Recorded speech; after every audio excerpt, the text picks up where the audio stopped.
El sistema público de salud se ha venido preparando para la pandemia del coronavirus y luego de 2 meses, las autoridades consideran que las cosas se están complicando.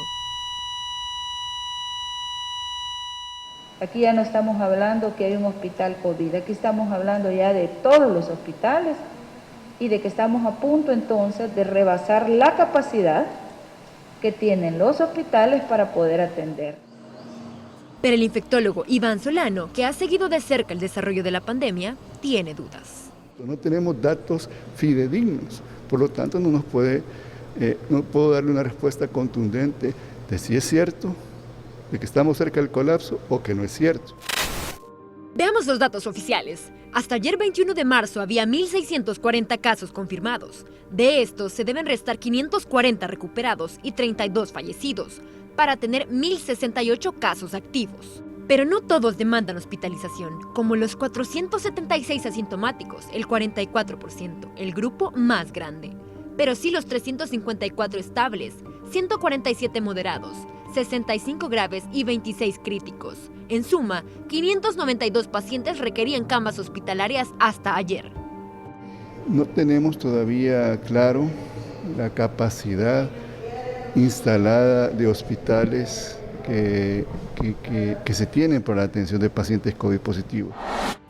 Para atender a esos 592 pacientes COVID-19, el Ministerio de Salud cuenta hasta ahora con 1.171 nuevas camas en hospitales como San Miguel, La Ceiba, Jiquilisco, Tecoluca y Segunda Brigada.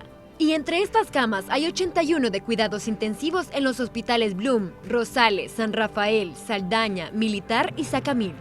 Si nosotros tuviéramos como grupo la información más amplia que la hemos pedido, por cierto, en cuanto al número de camas que se disponen para este padecimiento, pues nosotros tendríamos tal vez las explicaciones que él nos pudiera dar a qué se refiere con esto del colapso.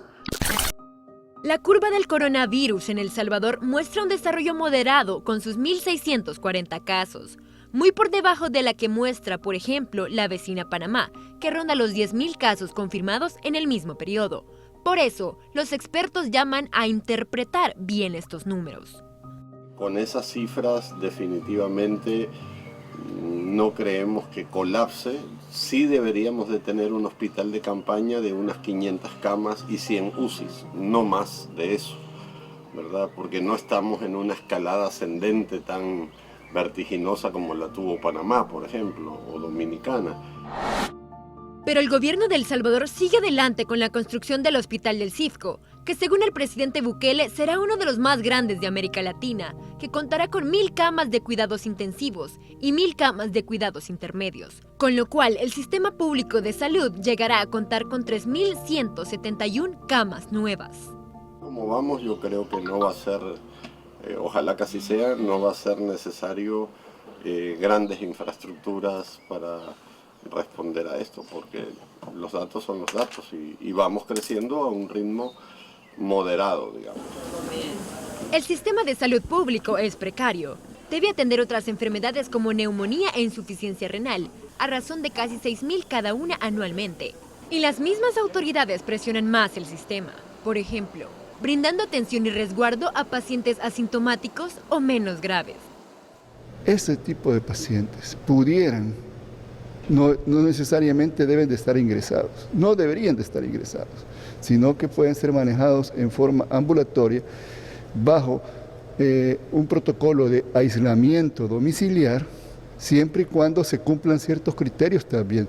Las características socioculturales y las características de la vivienda de la mayoría de la población de El Salvador no son áreas o no son viviendas que puedan tener aislamiento. Nosotros no podemos tomar decisiones que van a generar un impacto negativo cuando perfectamente el sistema de salud todavía puede manejarlo de esa manera. El Hospital del Cifco, que se empezó a construir a fines de marzo, muestra un 36% de avance y se tiene previsto inaugurarlo a mediados de julio próximo. Y un estudio del Centro de Modelamiento Matemático de la Universidad de El Salvador estima que el pico de la pandemia se alcanzará a fines de mayo. A mediados de junio se aplanará la curva y en agosto empezará la fase más baja de casos. En Foco. Tania Argueta, TCS Noticias.